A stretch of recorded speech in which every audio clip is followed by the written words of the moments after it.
All right, so here we are. We are at the my photo class. I'd like to thank everyone for coming, and I'd like to thank Jim for making such a great app. Black Pawn, excellent, great art app.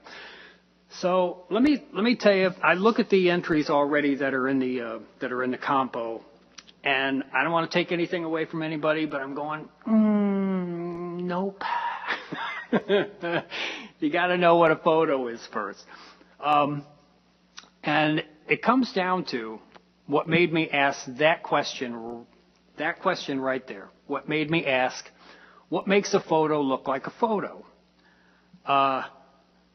It kind of came about because, you know, as anybody who's been in Sketch Club for any length of time knows that there's been this back and forth about photorealism, right? There's differing opinions about, you know, I don't know, whatever. So I always thought, you know, I could do it. I could technically probably do a photorealistic thing, but I'm just not much. I don't have the attention span to copy something. I'm just kind of driven to do something original. I'm just, you know, and fast. I need results fast. I don't like to really labor on something.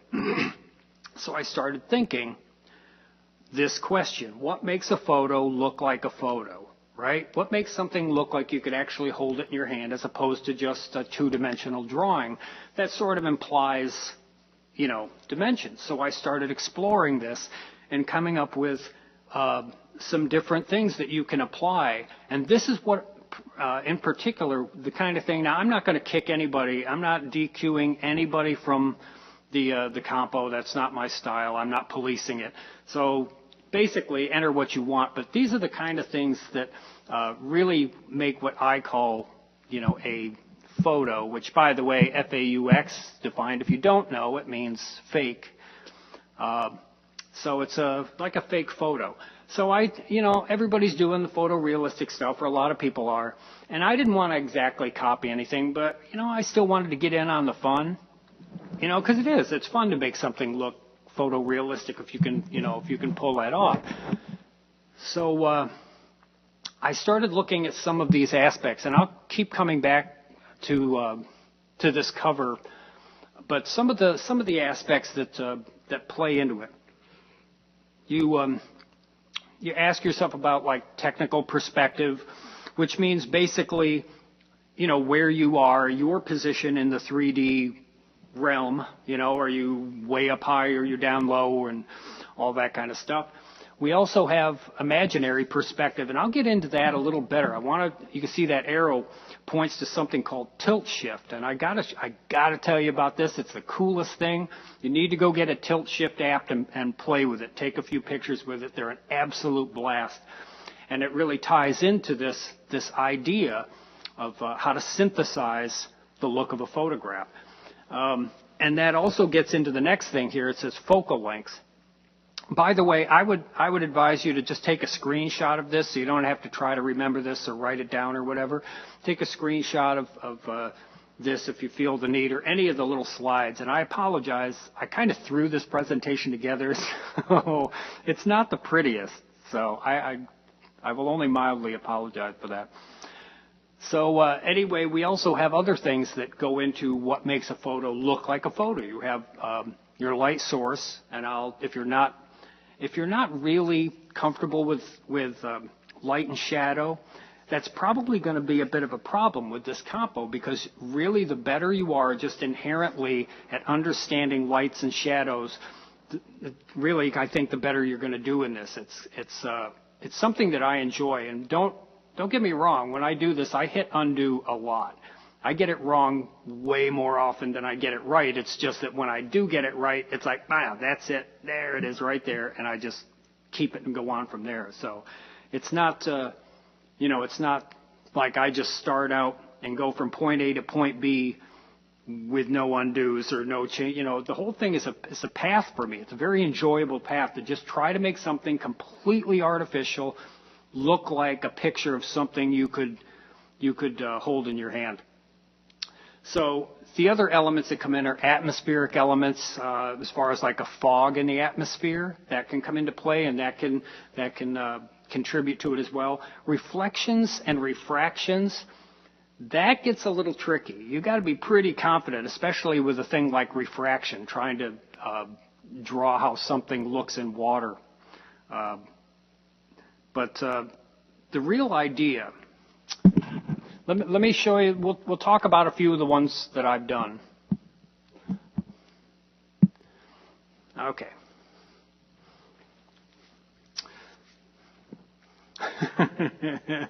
Okay. This is the one that just recently, and thank you very much for featuring this, by the way. I appreciate that being featured. This was one of the first ones that I tried, and it was quite accidental, actually. Now, the things that look like straw, that's just doodling. I mean, all of it is. All of it is just doodling. I didn't make up my mind that I was going to draw this thing you're looking at. I just started doing this vector, just some vector scribbles out and back, maybe some with a pen. I'd have to look at the actual tools that I used, but the little strands were just nothing but doodles. And I didn't do a whole lot of them. I did a lot of copying and rearranging and, using perspective, the little handles and, just transforming. So I used a lot of that as well. And the real reason I put the white rectangular thing in there is just to give it something that had stark contrast. I wanted something much lighter and something with sharp edges. But you can see that some of the things that I incorporated into this are the focus, for instance, way in the back in there. Now all I did, that's just an underlying layer that I applied a blur to. And then there was probably 3 or 4. You can see that I copied. See that right there, the 2 little circles? It's clear in here that I did a lot of copying and pasting. So it's really not as complicated as it looks. I don't go for complicated. I like effects. I like them fast. I like a lot of bang for the buck. So I don't tend to belabor these things. I do them pretty quickly. So one of the things that I brought into this, is the focus element, where only a very specific part or section, right where that white rectangle would be, that's in focus, and everything, quote unquote, in front of it and quote unquote behind it is out of focus. So that's what really sells this on being a 3-dimensional thing. And this is sort of where this tilt shift comes in. We'll talk about that in a while. That one, I did that and a color version of it. That's a little bit on the reflective side. I just decided when I doodled it out with the smooth or sketchy, I forget which one it was, one of those 2 things. I emphasized certain parts, de-emphasized, darkened some, shadowed some, and then I chose my light source over somewhere on the right and just started adding reflections where they looked logical. And what I found out with this is interesting. When you're trying to make something look like a photograph, if you get pretty close to the effect you're looking for, now I can't tell you that every one of those reflections is exactly correct according to whatever the light source. But it's close enough where most people, they're not going to question it. You're not going to get people that, that reflection there, or that, they're not picky. Generally, if you can nail the effect, it's generally pretty impressive, and people don't really care about specific little details. So it's not as hard to pull this stuff off as you might think. That one, Mark actually inspired this one. I saw he did a picture called Paper Abstract, and it was the same shape copied and repeated many, many, many times, and that inspired me to try to do one. And if you go look at this picture, it's called Vintage Spectre. If you look at the auto whip on that, you'll see at some point I started drawing the shape that eventually became this. You have to go look at the auto whip on the Spectre one, and you'll see this little weird shape. And what it is this. If you look at that, you'll see that it starts right about level with the corner of the eye, the left-hand corner, and then sweeps around in a sort of like, I don't know, like a leaf or a potato chip, and it really doesn't go up very high. It's got that jagged edge where I highlighted it over on the right, but you can see there's just kind of a basic shape in there. I actually copied and repeated that several times in making this picture. I did it once, I added a texture to it, added a little highlight, and then copied and repeated that to get that overall structure. It's not very hard to make this look like a photograph, because if you look, how can I explain this here? You can see, if you look like vertically, the way this front part that's in focus is looking right now, you can see that curve that I made, that one initial shape, that I put it together 3 or 4 times and stretched it out a little, and it's running sort of vertical to the screen right now. And then I took the same thing and copied it, and now it's running vertical to the screen is the layer underneath, which is blurred. Do you understand what I'm talking about? I have the identical thing on 2 different layers. The one in the background, I darkened and shadowed a little bit and put the blur on it. And it instantly gives you that depth. So this is the kind of thing that, how do you make something absolutely artificial, nothing but a vector shape with some shading on it? How do you make it look real? And this is where, if you really know your shadows and highlights, you're going to do really well with this style of playing. I almost kind of wish it wasn't so much a competition, because it's not really what it's about. I'm more interested in introducing you guys to it's just something fun to play with. That's all this really is to me. The competition is just kind of a fun little thing on the side. But this is another approach that I tried. Now, it doesn't really look like, necessarily a photograph of something, but I took the approach that I actually looked up, I Googled as a reference, vintage photographic plates, and saw that, they get the chipping around the edge and the sort of the Vienna around the edges. So rather than make the focus of the picture try to look like a photograph, I actually tried to make the canvas itself look like a photograph. So there are other options, and we'll talk about something else later called lens flare. So these are some of the things, this is what really makes, in my mind, and I'm not sure I coined this term. I thought I did. I thought I made it up, but somebody Googled it, this photo term. But this is what it is. It's taking something absolutely not real at all and adding shadows and light to it, and some of these tricks that I'll show you coming up. And it really sells the thing as being like, possibly an actual photograph, to get as real as possible as you can get with something that's absolutely artificial. So there you go.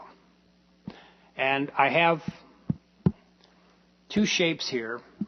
We'll be doing this later. I have 2 shapes, and I'm just going to transform one of them just to show you. This is just some random vector shape. So we'll do a little demonstration of some of this stuff coming up. Okay, so one of the things, that we talked about earlier was technical perspective.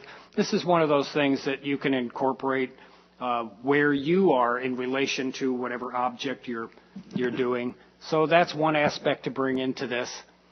Another aspect, this is probably one of the worst visual aids I've ever done. This is sort of that imaginary perspective where are you in relation size-wise to this object? Are you looking at something microscopic, or are you the microscopic thing looking up or anywhere? These are just different ways to think about this kind of thing. And you can see on the left that I used transform on that yellowish kind of pea-colored, I said it, figure. And you can do that too. If you don't really like what you got going on, try to do a little transform on it, and you'd be surprised how much it kind of makes you look at your progress and kind of maybe think, little differently about it. Let's talk about the tilt shift thing. This is tilt shift. You guys really need to go get an app, a tilt shift app. And I had to practice saying tilt shift because when I was first practicing my little spiel here, I didn't quite say shift. So I'm trying to be very deliberate in how I say tilt shift. Okay. The effect that this has, it's really cool. Tilt shift, it also can be in a radial blur. It doesn't have to be in a band like this. But you can see, for instance, and Mark knows this guy, so he says, if you look at this guy right here with the blurry face, Mark says he really looks that way. He's not out of focus. He does look like that. But if you look at this guy, and then you look at the feet that are at the same, eye level or whatever, they're all relatively in the same degree of focus. All of that is all the way across the picture along that band. Everything's relatively in the same degree of focus, although there's a big distance between that guy's feet and the guy's head, okay? But what it does is tilt shift has this way of putting things in the background out of focus and things in the foreground out of focus. And I play with this a lot with this the photo thing. It just sells the image. Go get a tilt shift app. I don't really have a recommendation. I played with a couple, and they're just a blast. It's just so much fun. I had a friend who had a really cool older car, some old muscle car, and he had it in the parking lot of the music store I worked at. And I had just gotten this app, this tilt shift app, and I went out and took a picture of the car, and it's really cool. It absolutely made this car, a full-size car, look like it was about maybe 18 inches long. It's just a really cool effect. So go play with that and try to incorporate some of that playing with the focus, the range of focus. And Will give you a little demonstration of how that. These are some of the things that will really put across a three-dimensional, more photographic thing. I mean, you can see on the right, just by incorporating shadows and highlights to things and using the blur on the foreground and the background, that the figure in the middle, it almost looks a little photographic. You know what I mean? But these are the things that sell that dimensional look, and that's what you really want to go for. So you want to be mindful of shadows and highlights. And I'll show you a cool little, kind of a no-brainer little tool. If that's something you're not absolutely comfortable with, I'll give you a little cheat code for that. So the highlight and the shadow, that works really well to sort of bring your attention where you want in the picture. And use the blur a lot. You don't have to use it on the foreground. You don't have to use it on the background. In fact, this is the thing that's really neat about this, is the whole time I'm doing these, I'll blur something in the background and then hit undo, and then I'll leave that in focus and do other things. I'm constantly experimenting. And the thing that's neat is that when it clicks, for you, whenever that moment happens, where you're doing something and you'll do this little, you'll try this thing, and whatever that thing is, you'll go, wow, that's cool. Now, I didn't expect that. And, you keep it and move on. So this is really a fun process to do these. So don't worry about, for instance, one of the things that I saw in the comments for the compo is people are like, I have no idea. I don't have an idea for this. You don't need an idea. You just need a shape. You just draw a shape. That's it. I don't care if it's little stringies or just whatever. Just draw something and then begin to apply these principles to it to give it a dimensional look. That's really the idea for the whole competition. But like I said, I have no interest in policing it. I'm not going to DQ anything. So enter what you want. But this is really the kind of thing that qualifies what I would call a photo with an F. What else we got? So let's take that away. Okay, here's the lighting tool. We're just going to make this. It's a real simple way for you to always keep your light source in mind. Is to just make a simple little vector tool. You take the vector tool and do a circle. Just, oh, well, that doesn't help. That doesn't help. Where are we? Okay, here we go. Sorry. Okay. I'm missing my tool. I took my toolbar out of here so I don't. There we go. Okay, one more time. Ta-da! So actually, you know what? I'm gonna do that same one, but I'm gonna make it darker. I'm gonna start with my shadow color, and then with a slightly lighter color, I'll go in with the brush, the infamous soft round brush, and I'll pick a size that's slightly smaller than that. I need my other. There we go. All right. And let's say I want the light source directly overhead. Just kind of touch a few times. So there you go. You kind of do that. You can even reduce the size of it even further. Make it a bit more pinpoint, take a bit lighter, and then in the center of that. And it's just as simple as that. And you can reduce that down in size and put that anywhere on your canvas. And of course you can, you can rotate and resize. So you can do all that kind of, it's a handy little thing that I'll use once in a while, just as a reference to make sure that my light source is consistent. So if the ball ever doesn't look like it belongs, it's not setting in the scene well, that means you have a lighting issue. So it's kind of a cool thing to play with.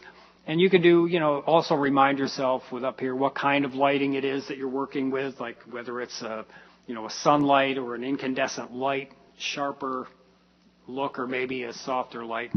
And you can also use multiple ones, and that way you could aim at to kind of pinpoint your location better. I don't know, maybe this is all too much, but I thought it was pretty cool.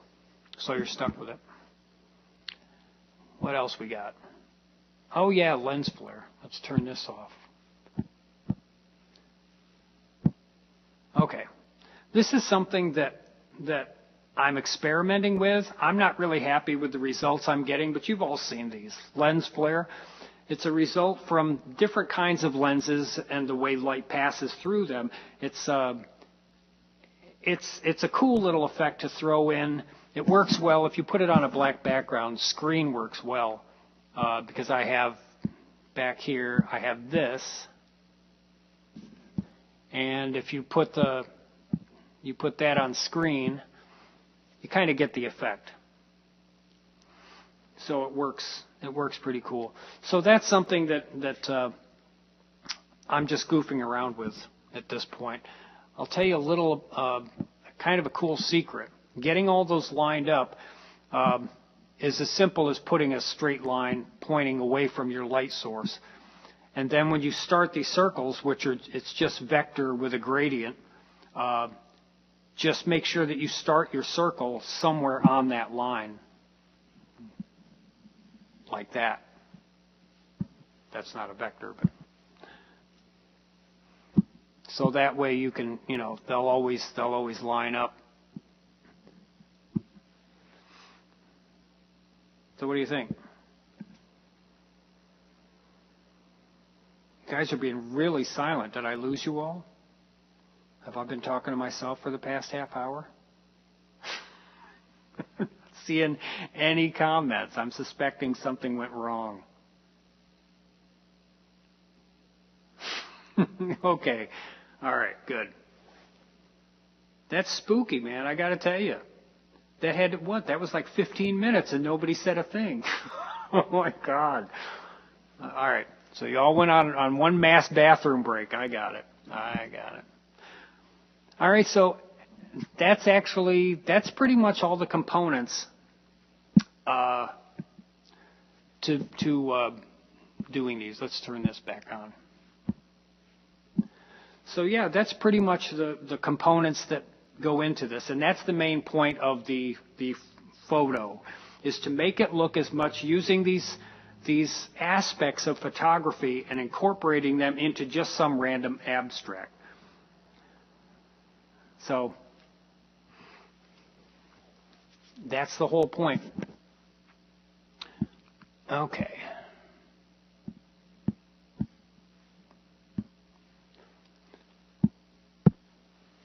Okay.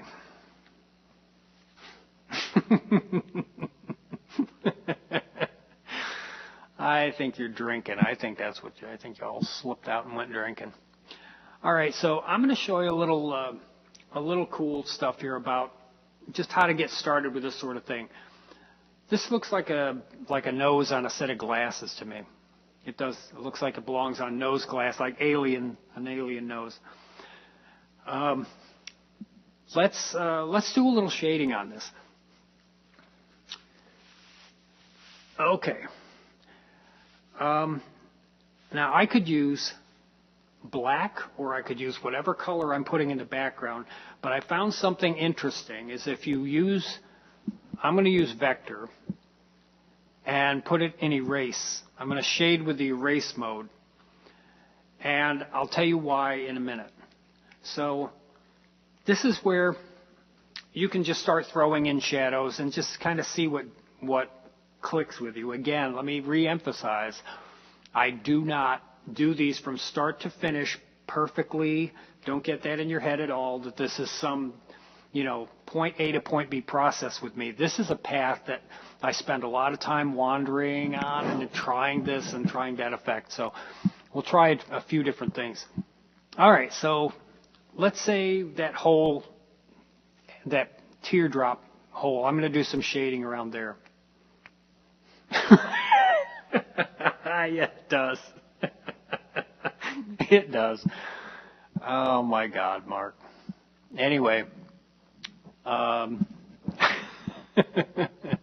going to turn gradient on, put this back in freehand mode. It is in erase. Okay, so let's try. Let's say, for instance, see, just that easy, you can add a shadow, right? Let's try a different, same kind of thing. All right. I like that. That looks good to me.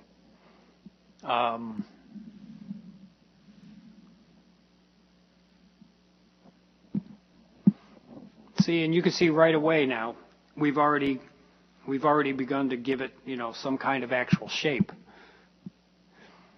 And I'm doing this, again, I'm doing this quickly as much as anything, just to kind of move, the class along. I really don't want to waste anybody's time, but.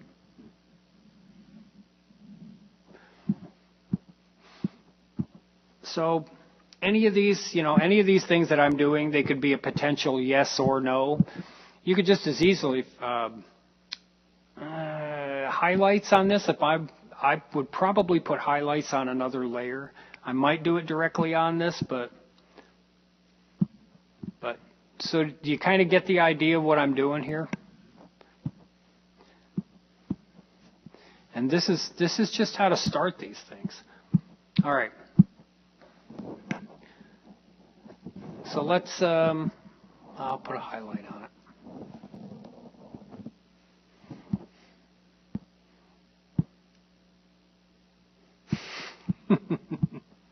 You guys. Oh, boy. All right.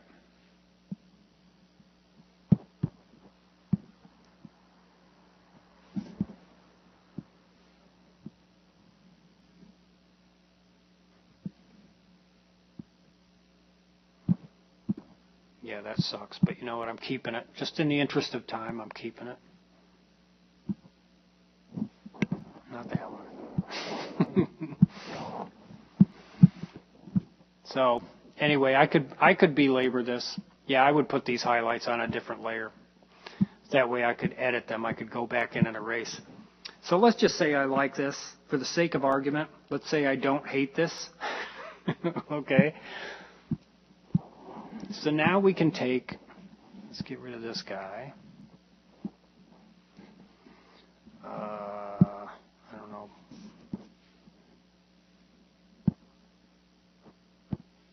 Nope. Clearly that was not the right choice. All right, we'll just get rid of him with a vector. There we go. So, go back into selection, and we'll paste another one in.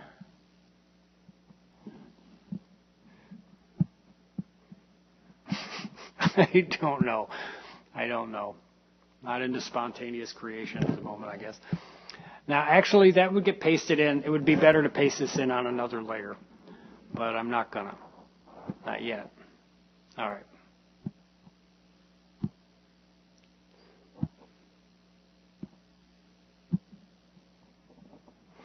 Now, the reason, by the way, this is the, wait a minute. This is the difficulty with shading using the erase. It brings up this point.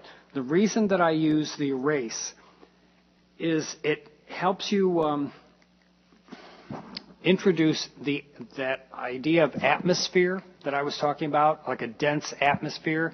Let me show you what I mean. If I take in the background, if I go in with any color, let's just say like a muted blue.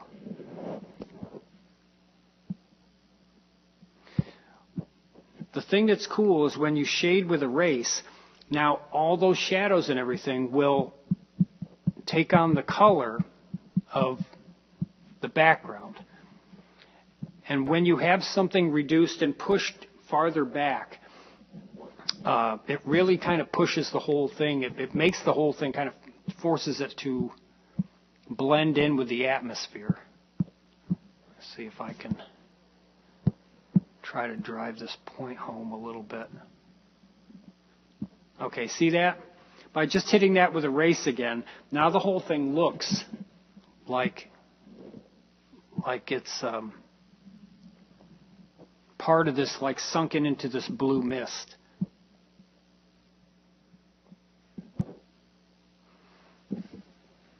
Does that make the point? Did I illustrate that enough?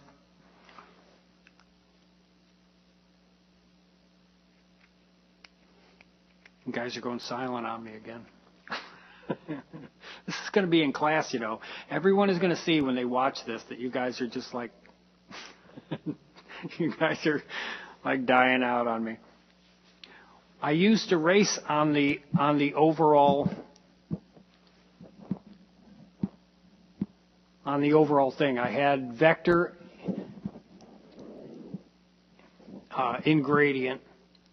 See, and I didn't have to necessarily go with 100%. So I had vector in gradient and in erase mode. Okay. Yep, it fades the whole thing out, and just so that way, the nice thing about it is that you don't have to worry about trying to colorize your object to match a background. It automatically does it. But the problem is that if you want this object to appear now as being opaque over something behind it, you're going to have to go in and add like a white background behind it. It gets complicated, so it's not the answer to everything. Let's see what I mean though. With erase, it just keeps pushing it into that color. So you don't have to behave. Behaving properly has never been a prerequisite in my classes. So anyway, are you guys clear on the whole concept of now what I'm looking for with this? What I call a photo. It's just trying to get as photorealistic as you can with just some shape. Just like this, it's just selling, you're just trying to sell this idea that this thing is an actual object that you've taken a picture of. And whatever occurs to you, whether it's a sparkly kind of highlight or I don't know, whatever. So you can darken things. You can put them in and out of focus. You can apply distortion to them. What? All right. All right. So do you guys have this? Can I stop teaching? Can I stop? Are we done? I'll put it this way. Do you guys have any questions?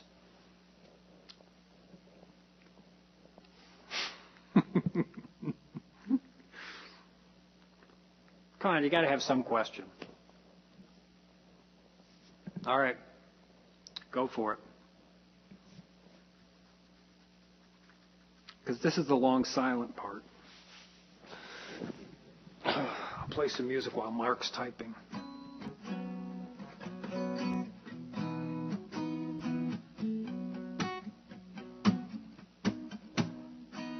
Yes. Yep. Yeah, the light ref. Mm-hmm. Absolutely, yeah. Copying and pasting are your best friends with this. If you want to do a repeating shape, if it's that kind of thing. But yeah, keeping all the elements on separate layers, you might end up using a lot of layers on this. What about the light reference? You have a question about that?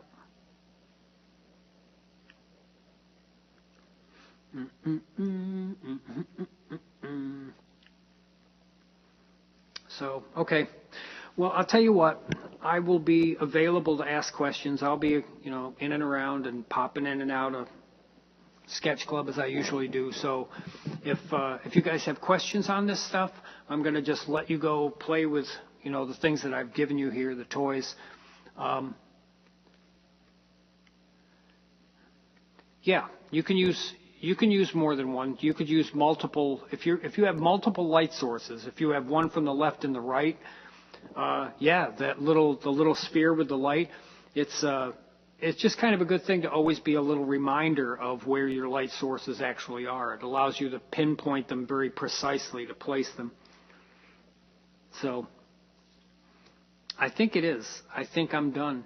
I think I'm done teaching. I ran through everything.